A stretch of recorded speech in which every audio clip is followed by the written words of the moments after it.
Yeah, thanks for coming back, for being here.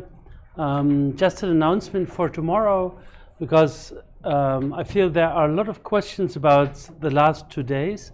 Tomorrow we'll start the session with a Q&A session, so please collect the questions you have about the readings or about the discussions we had so far, and we'll use that, use a little bit of the time before Professor Indujane will speak as an opportunity sort of to sum up so that we don't lose the connection between the various days.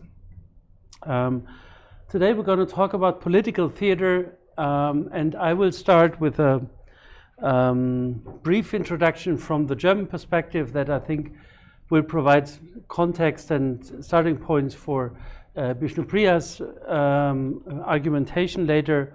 So I want to look at the fact on how theater became political and how political theater looked at the beginning of the 20th century. And I think it might be helpful, it might be important to sort of just remind ourselves that the bourgeois concept of theater in the 19th century was essentially based on the fact that it was only political in a very abstract and metaphorical way. So it was meant to be political in the sense of Bildung, interiority, subjectivity, but it was less meant to be a political form in itself.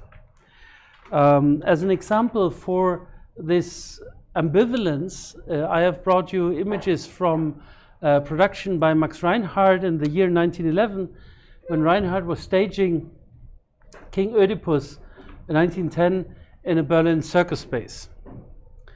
Remarkable is the production not only because Reinhardt moved out of the traditional proscenium arc theater into a circus space, which multiplied the number of spectators by the factor of 5. So usually the Deutsches Theater in Berlin would have about 1,000 seats for Reinhardt, but the circus would offer 5,000 seats. And Reinhardt sort of deliberately used this space to stage the ancient Greek tragedy of Oedipus Rex, because it allowed him to have a proper choir on stage. So Reinhardt excelled, and this is what you can see in this picture here. This is his sort of directorial assistant, Berthold Held, who developed an own strategy and choreography on how to arrange masses on stage, sort of how to create this effect. While this sort of completely was in line with the bourgeois canon of Bildung and education, because it was not political, these were the ancient Greeks, it still resonated with the contemporaries because Reinhardt made visible the mass as a social factor. So this was widely considered and widely discussed to what extent Reinhardt here sort of presented as a collective theatrical actor the mass as an entity in its own right. As the reviewer Fritz Engel writes in his review, to him the masses are everything, subject and object. He rewards 5,000 spectators by presenting them a troupe of allegedly 10,000. He shows the mass to the masses. He shows them themselves in the condensed form of passion and costume. So Reinhardt used the circus arena as a kind of choreographic space where the masses could float in. And of course, thanks to the architectural design of the circus building, there would no clear separation between what are the actors and what are just the other spectators on the other side of the room. So there has been the assumption that this created a larger unity, but a unity that is not formulated, for example, as it would have been by 1910 in the emerging discourse of sociology as a political factor, much less, since we are JNU, I learned that every day I have to make a joke on my last name because we're at JNU, much less than it would be in proper Marxist thinking, the other Marx, as a revolutionary subject. But it would be sort of confined in the Greek idea of the polis, that is a commonwealth that governs itself. So with Reinhardt, it is interesting that we see the ancient Greeks becoming political but not yet political in the sense of the current day.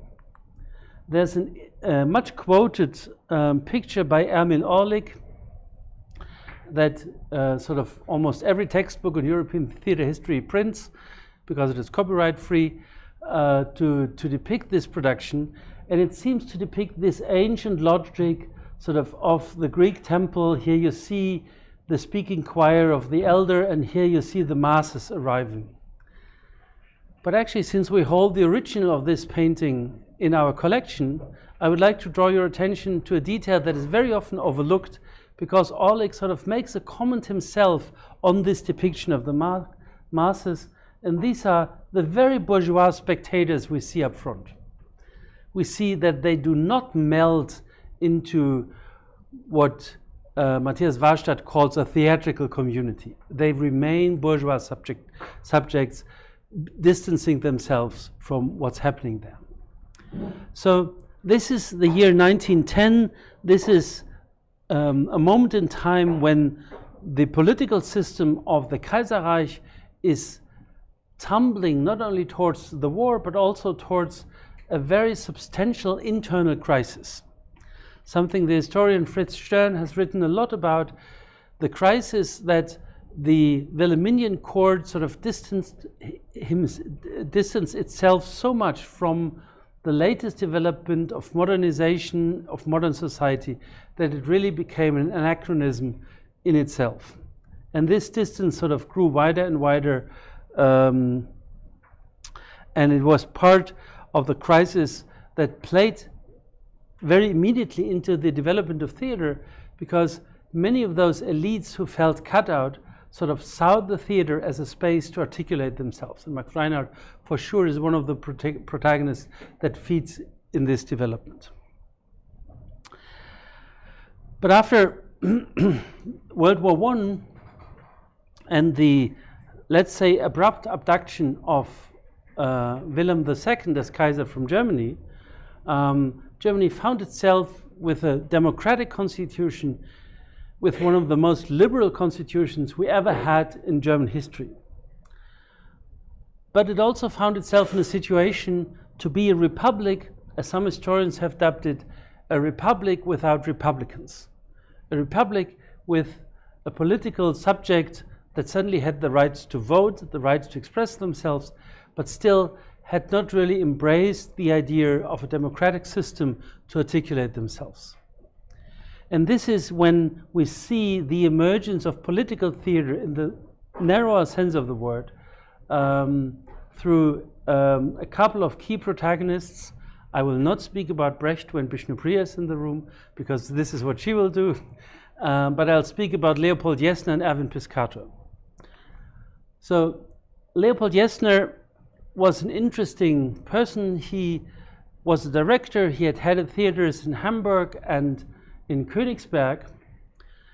He was of Jewish descent. He was also a practicing Jew, but he was also a member of the Social Democratic Party.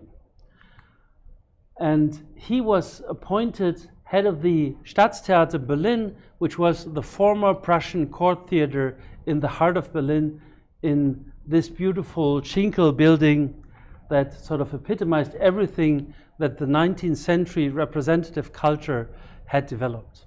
This was the very heart of the imperial court, where suddenly this Jewish social democrat was appointed as head of the institution, and he started with a deliberate political program. Jessner sort of took over the post with the announcement that he wanted to put the bourgeois canon to the test of democracy. Do these plays people were accustomed to, people knew all too well, would these plays still fit the demands of a democratic society? And this made him one of the most hated cultural protagonists of the Weimar years. And I sort of will try to illustrate with a closer look to two productions how it came about that. Jessner is also closely tied, this is something you will find in some textbooks, closely tied to the rise of expressionism on stage. I don't find that category extremely helpful when it comes to Jesner, but I will sort of point your attention to the hallmarks that lead to this classification. Jesner starts his directorship in 1919 with putting up Schiller's Wilhelm Tell. And Schiller's Wilhelm Tell is a place that had been performed on the German stages ad Norcia.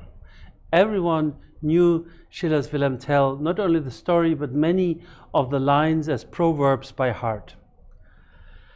And if you look at the production genealogy of the play, you find many reviewers saying, this is again die Axt im Hause setzt den Zimmermann, durch diese hohle Gasse muss kommen, blah, blah, blah. So really, Wilhelm Tell was a play that was epitomizing a specific kind of bourgeois canon, but very often it is overlooked that it also bore an immediate political message. Schiller had written the play at the beginning of the 19th century, 1805, if I have it right in my mind, as a response to the French Republic.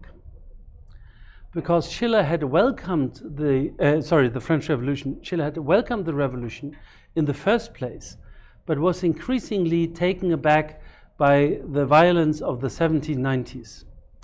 And with Wilhelm Tell, he offered what I would describe as a conservative counter-model to the revolutionary energy. Because whereas the French Revolution calls for universal human rights, calls for the shift of social circumstances, Wilhelm Tell tells this. Do you know the story of Wilhelm Tell? Shall I tell it quickly? Do you need a reminder? Reminder, yes or no? Thumbs up, okay. You just want to get another story. So Wilhelm Tell is the story of a new duke is appointed to govern the community of Switzerland, and he raises high taxes. But he's not only raising the taxes, he also puts his hat on a pole and makes everyone bow in front of the pole as a sign of veneration for the new duke. And the young Wilhelm Tell, who's sort of a peasant from somewhere up in the Alps, he marches by with his son Walter. Imagine a 5 or 6 year old boy, and he also has it's not a bow and an arrow, but another thing comparable to, let's say it's a bow. The technical term is an Armbrust, but take that for granted. It's a bow and an arrow. So he walks by and he doesn't bow to the hat. The Duke observes that and wants to have him arrested. And he says, the only thing that sort of will keep you from prison is if you shoot an apple from the head of your son. Wilhelm Tell has 2 arrows in hand. He shoots the apple, and the Duke asks, what was the second arrow for? And Tell answers, if I had killed my son, I would have killed you with the next shot. So, of course, the Duke wants to have him arrested. Tell escapes. Eventually, he kills the Duke. But in the meantime, the peasants of the region decide to go in full revolution, really to throw out the Duke. They gather at an opening called Rütli, and here they swear allegiance to each other. And this is when you see the difference between the French Revolution and Schiller's version, because the French Revolution is liberté, égalité, fraternité. But Schiller has the peasants swear, let's be one. And Schiller combines the idea of unity, of social unity, with the idea of autochthony. Because the peasants make the claim, we have always lived here, this is our country. No one can tax us, no one can sort of suppress us, because this is the spot on earth that really belongs to us, with which we are connected. Actually, égalité means something different. So Schiller sort of kind of foreshadows the nationalistic discourse of the 19th century with this idea of a conservative revolution. And the dramaturgy of the play, which is, by the way, kind of crappy, sort of contains many of these mass scenes that have a choir-like quality. So you see the formation of a political subject but by speaking with one voice, being einig, einig, einig. So that's important to be kept in mind. And Wilhelm Tell, ever since its first premiere, has been performed in moments of national crisis. So in 1870, at the beginning of the Prusso-French War, the Prussian Court Theatre would perform Wilhelm Tell. At the beginning of World War I, Court Theatre would perform Wilhelm Tell. And now Leopold Jessner comes and he puts sort of Tell as the first premiere of his directorship. And he does this with a very substantial provocation that you can see already in the set design by Emil Pirchan. I'll speak a little bit longer about Emil Pirchan in a while. You see, there are no Alps. Usually Wilhelm Tell was the opportunity for theaters, to present a beautiful panorama, to present postcard-like idyllic scenes where colorful peasants would gather in funny hats and swear the oath of the Rütli, but sort of Jessner sort of reduces this to very bare geometric forms. And he reduces the entire idea to the Alps, to the famous stairs, sort of later in the 1920s would become the iconic Jessner Treppe, the iconic Jessner stairs, for which he was famous. So very clearly, Jessner signaled, my theater is not one of immersive identification, but this is a place where we negotiate the meaning of this text, because this was an abstract, very impressive, visually very impressive space that he used. And the main confrontation was between the elderly actor Albert Bassermann, who was known for his very sonoric voice and known for many realistic parts he had performed. And you see, he looks like the caricature of a Swiss peasant. If you know Heidi, this is how Heidi's grandfather would look like, right? With a long white beard and this shirt, and this is something every review would note. Whereas his opponent was performed by the actor Fritz Kortner, who would become the most famous actor in the Weimar Republic, known to be a Jewish actor, which will become of importance in a little while. And he performed Jessner not as a passive creature, but as a most aggressive warlord, clearly resembling the Prussian court.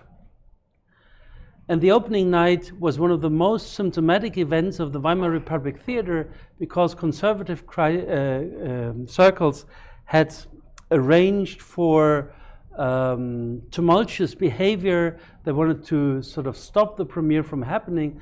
So it literally became a battle over theater as a space for democracy or not. And Fritz Kortner, in his autobiography, recalls that night saying, they didn't stop crying before I went to the limelights and yelled at them, stop that noise. And yet, Kortner says, they were so authoritarian determined that they even obeyed a fake theatrical duke so the performance could go on. I think it's not true, but it's a nice anecdote. So Kortner and Jessner sort of become the dream team of the Weimar theater, and they develop this unique style of sort of very critically performing these iconic plays of the bourgeois canon. And I will just briefly speak about Richard III, because this was the second production. And of course, Richard III is a parable about a ruthless usurpator in the first place anyway. Again, Kortner performed the title role, and you can see, if you, for example, look at the posture of his hands, that he did this with a grotesque, sometimes even caricaturized form of physical behavior. He was known to be extremely energetic, permanently on the move, with a yelling voice all the time that sometimes would topple over. And here you see Emil Orlik in this beautiful series of sketches trying to grasp the essence of this play. So Kortner sort of really took every psychology that had been developed over the 19th century out of the play and reduced it to a parable about power. He made it into a textbook play about the question of usurpation. And Emil Pirchan sort of had built a stage that sort of kind of foregrounded this interpretation heavily. Again, we see an extremely abstract, sometimes even empty space, and here you will see it later in another picture, the most iconic version of the Jesna-Treppe, these stairs, because they lead nowhere. These stairs became a metaphor for a system of power in its own right. Jesna sort of had turned the idea of any referentiality of the stage into something that would become a space for thought, a space for reflection and meditation. He equally sort of used the vertical axis, the possibility sort of people standing above each other, but he also used costume and light, here clearly resembling sort of the figures of Nosferatu. I spoke yesterday about all these Weimar cinema monstrous creatures that sort of echoed Kortner's style of play, and also the use of light and color. Here you see the scene when the nephews are killed, and you see, or I hope you can see, sort of that the murderers are again approaching as over dimensional shadows towards these poor two children. And I think the most iconic picture in Pirchan's series about this is this depiction of the Jesna-Treppe, where you see, this is the third act when Richard just has become king, and you see him standing atop of a pyramid that is determined by these people standing on the left and on the right, who are just deformed creatures, who sort of get deformed by the system they have entered, and it's a staircase that is bloody red, sort of signaling all the violence that is required for the usurpation of the throne. When the Polish-American dramaturg and philosopher Jan Kott wrote his famous book Shakespeare, Our Contemporary, 1963, he wrote about the history plays, that the history plays of Shakespeare are a staircase of violence. They lead nowhere. They sort of just reflect, or they teach us the mechanisms and also the deformative qualities of power and the political system per se. And I think Kott must have had this picture in mind. I cannot prove that he knew it, but he must have had this picture in mind, because this is exactly the bloody staircase of history Kott is writing about. And Jesna would sort of pursue during the 13 years he was head of the Prussian court theater this strategy of putting canonical texts, canonical plays to the test very systematically. Richard III, Wilhelm Tell, 1910, 1920, and 1926, he sort of put on Hamlet on the repertoire, again Kortner playing Hamlet. But when in the third act the curtain rose for the mousetrap scene, the set designer Caspar Neher, who later sort of would work a lot with Brecht, had turned the stage into a simulacrum of the Prussian court theater. So Jesna depicted the court of Elsinore as a copy of the Wilhelminian court, sort of hinting at the fact that something is rotten in the state of Denmark was true for the preceding political formation of the Republic. I had mentioned Jesna being a social democrat and being a Jew, and I mentioned this not out of biographic curiosity, but this is also symptomatic for the political discourse of the Weimar Republic. He was targeted for both these qualities. And there's a numerous there are numerous attempts of bringing him down through the parliament. There are several campaigns that sort of really try to drag him out of the theater. And it's a very embattled scene. So this is when theater is political theater in double sense of the word. On the one hand, with what happens on stage, but secondly also with how this theater is perceived by the public and how it sort of is understood as a symbol for a free and democratic society. I've got two more examples, but I'll stay in time. Maybe if there are questions, I would take questions for the moment. Any questions to Jesna? Yes, Nisha. You need the Erzählstein.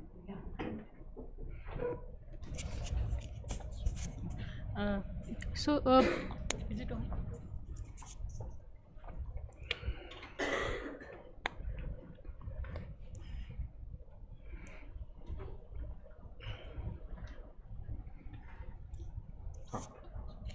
Thank you. Yeah. So a lot of the slide that you had shown earlier, also with the stairs or the art, there is a lot of sort of Christian images of sort of theatre that comes from those plays which had. The fact that he was a socialist democrat and a Jew who is able to sort of secularize these images, but for an audience that is not necessarily Jewish, how does sort of that play out? Because this is also, all of these are very strong images that come when drama moved out of the church, but had those symbols. Yeah. But there's like, say, the blood. Now suddenly blood is a mass, sort of, it is no longer the sacrifice of Christ. These sort of, but still using the visual or the structure which is very, very religious for democratic, but not by one of them, but a Jewish. How does that work in terms of when the production is put in front of the audience, or when these decisions are made for a play that is written for an audience which was Christian, the Shakespearean plays that was sort of, that use those metaphors or whenever they have to. How does that play in terms of theatre production? Thank you very much. I think your question sort of calls for a double-sided answer. The first part of my answer would be, Jesna would make the claim that in a democratic society, citizenship is independent from religious convictions, is independent from social and even economic status. That sort of is just a sum of rights that you hold as an individual, the right to express yourself and the freedom of the arts. So this is clearly why Jesna is going sort of in confrontation with collective expectations. At the same time, I think we must be careful not to project an homogeneity on the audience. That probably was not the case. So I think the modernizing societies, and I would hold this for true even for Shakespeare, in many cases were multi-religious, multi-ethnic, and were much more diverse than we are thinking of today. But, and this is something the historian Shulamit Volkov has described as anti-Semitism as a cultural code, this is true for a bundle of attitudes and convictions that suddenly become marker stones in the political discourse. So anti-Semitism was a way to identify oneself as an ultra-nationalist, as would be anti-feminism and anti-modernism. So this is rather to assemble people or to mobilize people for a cause, even if the event itself does not lend itself so easily to that cause. So I think this is what we see in Jesna, is the mobilizing of a conservative, nationalistic part of the population that feels disenfranchised from the war, that is frustrated, of course, over the end of the monarchy, and that is longing for something else. And Jesner, I think this is really where I find him very brave. He goes directly to the heart of darkness. He's tackling that issue. He could have started with so many other plays, but he's going for Wilhelm Tell, he's going for Richard III, he's going for Hamlet. He's trying to conjure up these spirits and also to make visible the tensions that tear this republic eventually apart. If that answers your question. Yes. Let me sort of hand you over. So as you were like mentioning about his You need to speak up a little bit, sorry. So as you were like mentioning about his identity, that he is Jew and all, so and people wanted to take him down through parliament and all. So I just wanted to know, was he himself told his identity, or people already knows? Like how that part played? Was it like deliberately he himself told I think he was very frank about that, but also this was a known fact. I can't trace you when it became known, but it kind of was very out in the public. But what happens since the 19th century is that right-wing political forces start to publish books identifying people as Jewish who otherwise might not be identified as Jewish. So creating this visibility, and I think Jesner did this for himself, but in many other cases it was part of a political strategy to heighten the tensions within the society. So for example, it was very customary for Jewish artists to take a pseudonym when they entered the stage. So Fritz Kortner was born Fritz Kohn. Max Reinhardt was born Max Goldmann. And I could go on for the next 45 minutes, but then I would use up my time uselessly. So I think visibility, as you are pointing to, visibility is a key issue here. But Jesner is unapologetic about these two qualities. He's very open of being a social democrat. He's very open about being Jewish. He does not stage Jewish plays. So there are no plays in his entire repertoire where Jewish identity is discussed openly. There's no Shylock, if he does Shylock, or he puts Shylock on the repertoire, but he's not directing the play himself. He never does Nathan the Wise by Lessing, nor any other play, contemporary play, where Jewishness is explicitly dealt with. And I think this is this interesting split where he was open about his private persona or his personal persona, but not never crossed the line to be accused of using the theater to propagate his own identity as a model. So he never used the stage to make his own case.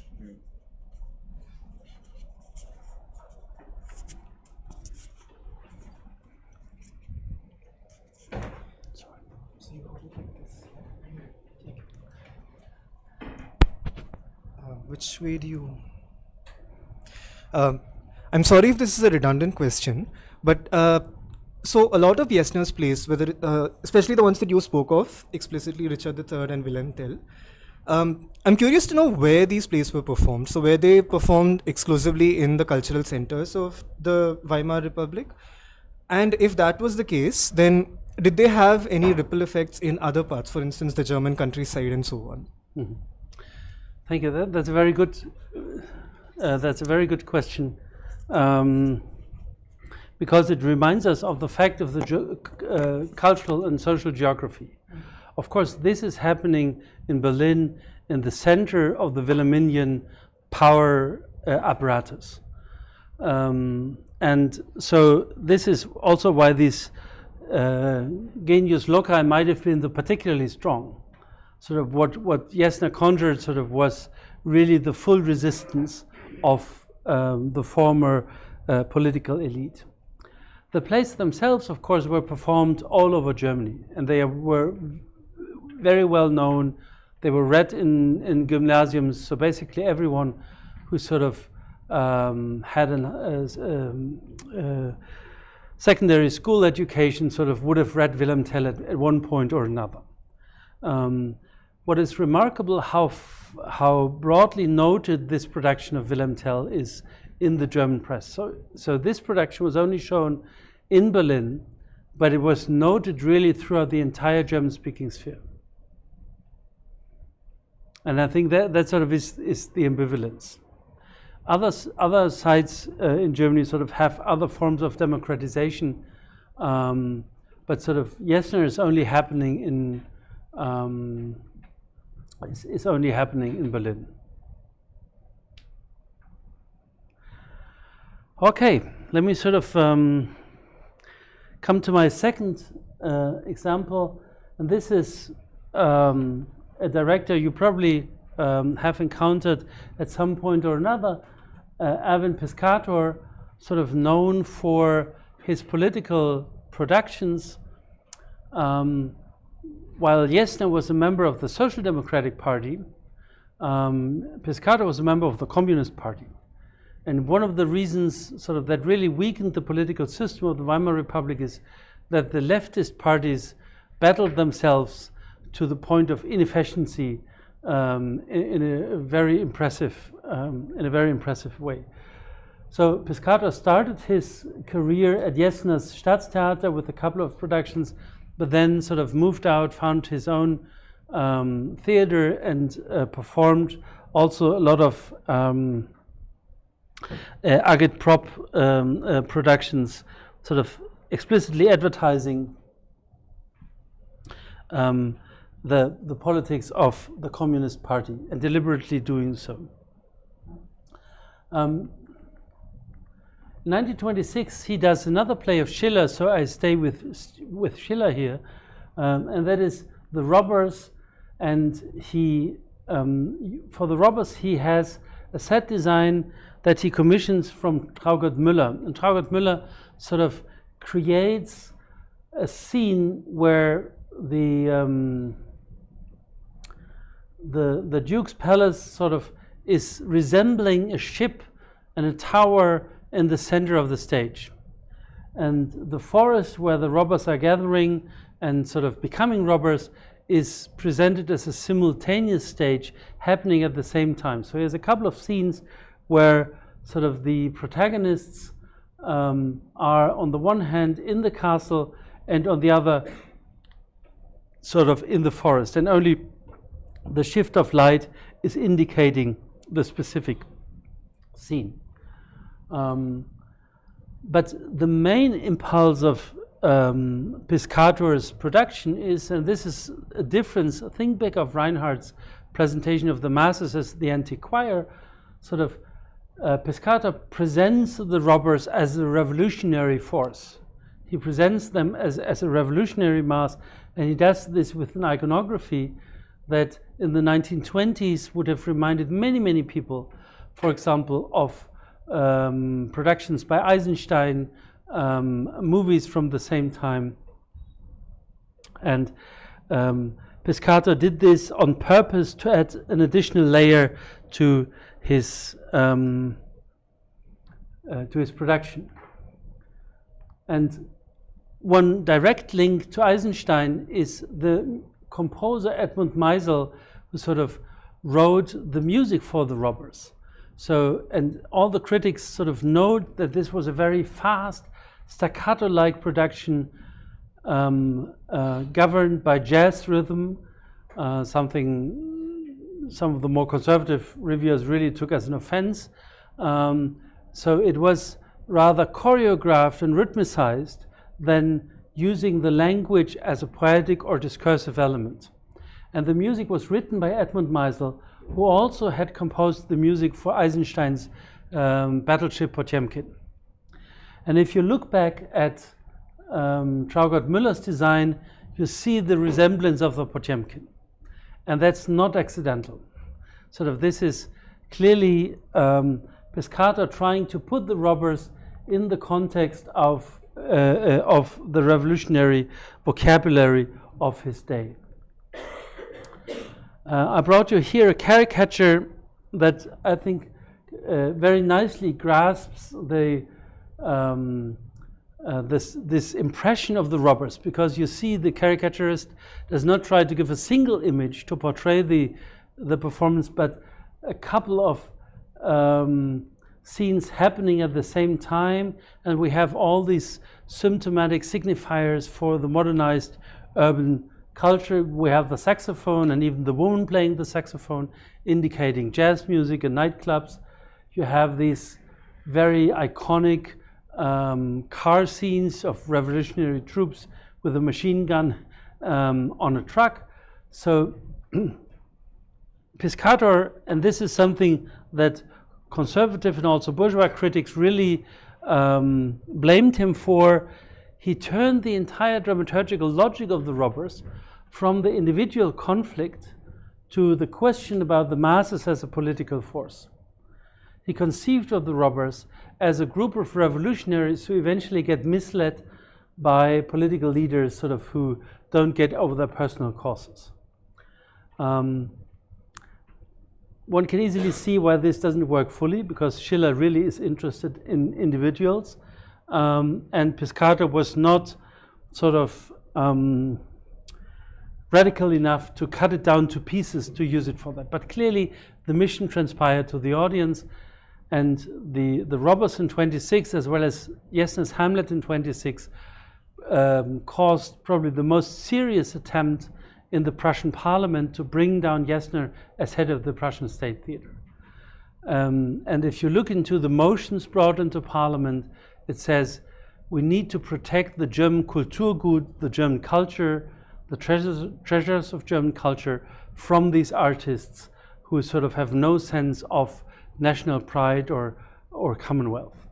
So clearly this marks an additional stage of political theater. So when Jesner started with using the stage to put the bourgeois canon to the test, Piscator pushed it a couple of steps further by turning it into an actual political battlefield to discuss who owns the canon and who sort of is represented in this canon. The Nazis' rise to power in 1933 sort of brought an end to all these traditions of political theater. Jesner had to emigrate, Piscator had to emigrate, both ended up in the United States. But interestingly, while Jesner died in the 1940s, Piscator returned to Germany. And to return to Germany, among other things, to stage once more the robbers in 1959. And this was a very significant production, because this was the bicentenary of Schiller's birth. This was also the opening of the National Theatre in Mannheim, where the robbers had originally been staged in the 18th century. And this theatre had been destroyed in World War II, so they had commissioned an ultra-modern new theatre building, and out of all people they asked Erwin Piscator to stage the robbers once more. And if you read the reviews and also the announcements, you see that not everyone was convinced that it was the smartest ideas of all. But it was very sure, it was a very pronounced idea to connect oneself to the tradition of the Weimar Republic theater. And this also has to be seen in the situation where Germany was separated in two states. And of course, the most famous protagonist of Weimar Republic theater, Bertolt Brecht and Helene Weigel, had went to East Berlin and not to the Bonner Republic. So to commission Piscator to stage the robbers was also, that's at least my reading, a showcase to argue we are much more liberal and much more open to political diversity than we are blamed for, and sort of trying also to claim the legacy of the Weimar Republic theater for the Bonner Republic. So, as you will see, already the set design by Paul Walter is radically different from anything Piscator had done in 1926. The audience was sitting on both sides of this quote-unquote catwalk of a scene.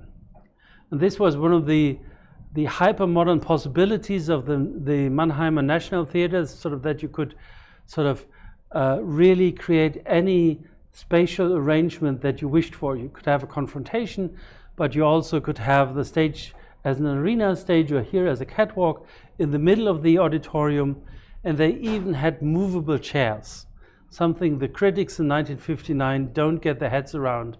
What a fancy thing that is, that you can turn around in your chair.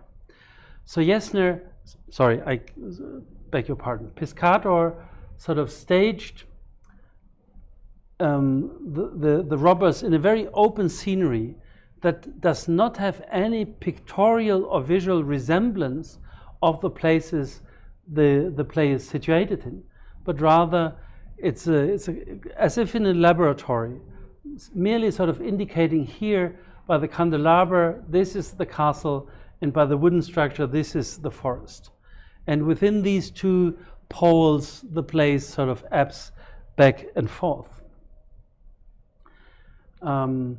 And you can see that he was working a lot with light, as he had done in 1926.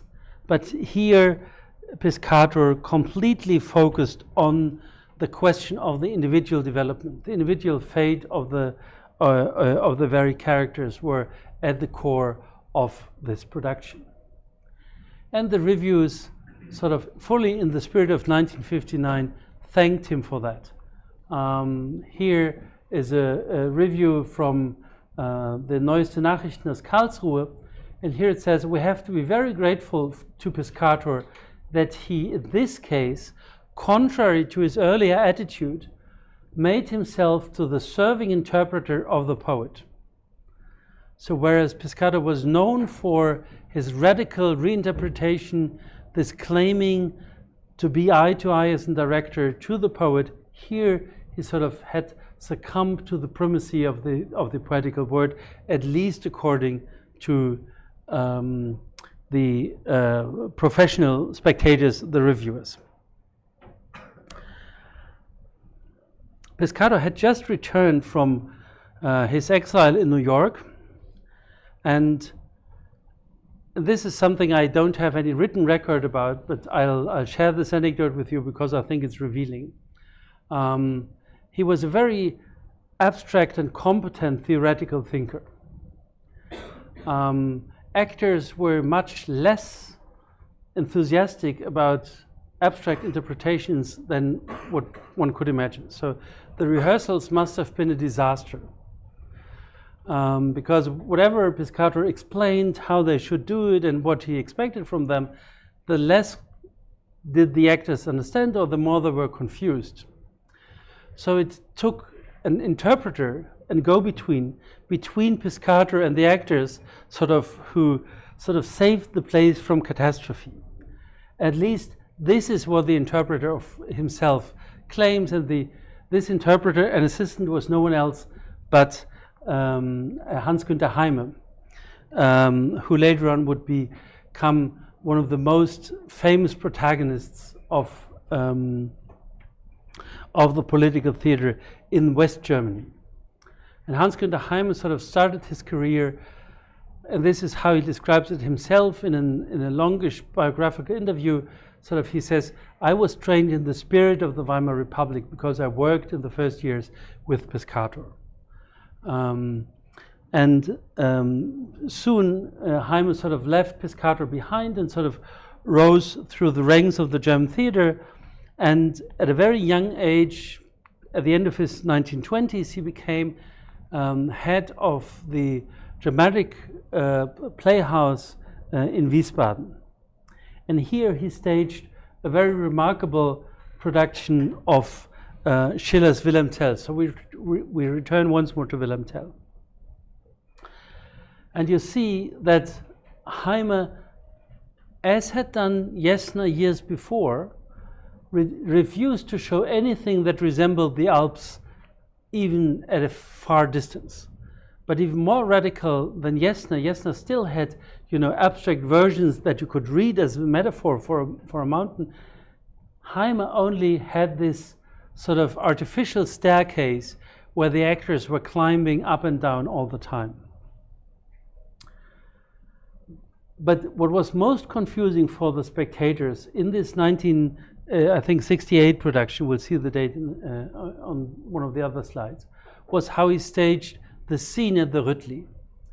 The Rüttli scene with Schiller and also with the dominant interpretation is the birth scene of Swiss democracy. This is when the Swiss Commonwealth comes together and unifies to revolt against the oppressive Duke.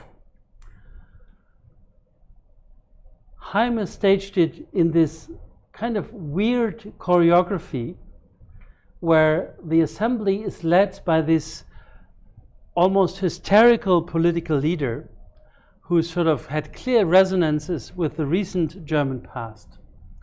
So there was music to hear from behind, and this music was identified by numerous of the reviewers as the Horst Wessel song, one of the most famous fighting songs of the Nazis in the 1930s. So Jaime indicated that the masses Schiller had imagined as autochthonous peasants revolting against the oppressive actors might have the potential to be fascist or proto-fascist masses. And he even strengthened this when he characterized the figure of Stauffacher as a caricature of Goebbels. In the Abendpost it reads, "The Rüttli Oath was deliberately staged like a Nazi rally such as the Berlin Sportpalast event. Stauffacher was an intellectual whip like Goebbels, and the longing for freedom was merely mass hysteria." This was, it was not 1968, but 1965, so 3 years before the students' revolts would break out and would call for a very active discourse about the Nazi period. What Jaime had done in 1965 is not only aesthetically echoing the 1920s and the abstract modernism it was famous for. It was not only creating a scenery that was, in the most radical way of the concept, rather a playground or a training ground, a running ground for the actors, but he played with the subconsciousness of the audience. He played with the audience suddenly subconsciously identifying a song that was hummed by the actors as the Horst Wessel lied, of recognizing Stauffacher as Goebbels, as sort of entering with the uneasy impression that this Commonwealth of the Rüttli was not the good Commonwealth of the Swiss peasants, but was the potential of the sleeping fascism the West German society at that point had barely talked about itself. So this is the second or the third level of political theater. We've seen with Jessner to put the bourgeois canon to the test. We've seen with Piscator trying to radically reinterpret the bourgeois canon to make the traces of revolutionary history visible. And finally, with Jaime, 1965, we have the usage of the aesthetic space of the stage as something that sort of activates the subconsciousness and the power of association and evocation to bring something to the fore that the audience would not want to talk about at all. This production caused an uproar that was not confined to the city of Wiesbaden, but sort of really went through the entire Republic. Jaime himself describes the reactions that he was personally threatened, that they tried to cast him out of Wiesbaden, which was prevented, one has to say, by the ministry, so the democratic structures worked to a certain extent. But clearly he had hit a nerve of this audience by reminding them of a past they desperately tried to suppress and to forget. We'll hear more about Jaime after the coffee break. And this is what is called in American series a cliffhanger. And with that, I hand over to Bishnupriya ma'am to speak about Brecht in India.